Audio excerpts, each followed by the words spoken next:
هذه سبيلي أدعو إلى الله على بصيرة أنا ومن اتبعني. Илим ээлери ким экени белгилүү. Окуу жайын бүтүрүп, диплом алгандардын бардыгы эле аалым болуп эсептеле бербейт. Хадис аяттарды жаттагандардын бардыгы эле аалым болуп эсептелбейт. Китеп окугандардын бардыгы эле аалым болуп кала бербейт. Ким чыныгы аалым экендиги эл арасында белгилүү. Бирок көптөгөн адамдар өздөрүнө туура келген нерсени гана каалашат. Аалым деп өздөрүнө ыңгайлуу болгон адамды гана угушат. Ал сүйлөп жаткан адам эң наадан, керек болсо эң адашкан киши болсо да, эң негизгиси тигинин каалоолоруна шайкеш сөз айтып жатса, аны деле ээрчей беришет. Бул өтө кооптуу нерсе. Айрыкча азыркы мезгилде чыныгы аалымдар азайып, өзүн аалым көрсөткөндөр көбөйүп турганда, аалым сынгандар көбөйүп, ал эми чыныгы аалымдардын саны аз болуп турган мезгилде. Бул тууралуу пайгамбар саллаллаху алейхи ва саллям мындай деген: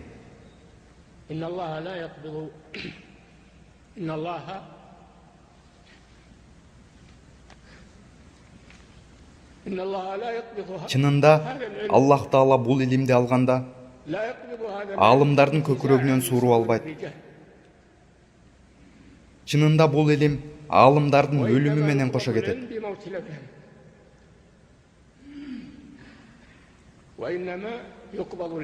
Аалымдар бул дүйнөдөн өтүп, бирөө да калбай калган кезде адамдар өздөрүнө наадандарды башчы катары, аалым катары тутуп алышат. Алардан сурашат. Алар илими жок фатва берип башташат. Ушинтип өздөрү адашышат жана башкаларды адаштырышат.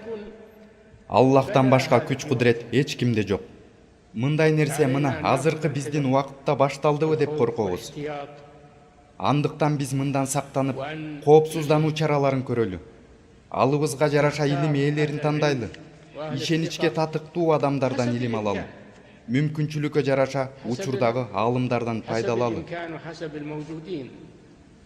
Ал эми мурунку аалымдар болсо, алар өтүп кетишти. Бирок учурдагы аалымдардын эң жакшыларынан пайдаланалы.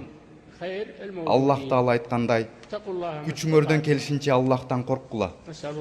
Аллах Таала бардыгыбызга чындыкты билип жана ага амал кылууга көмөк көрсөтсүн. Пайгамбарыбызга Аллахтын салават саламдары болсун.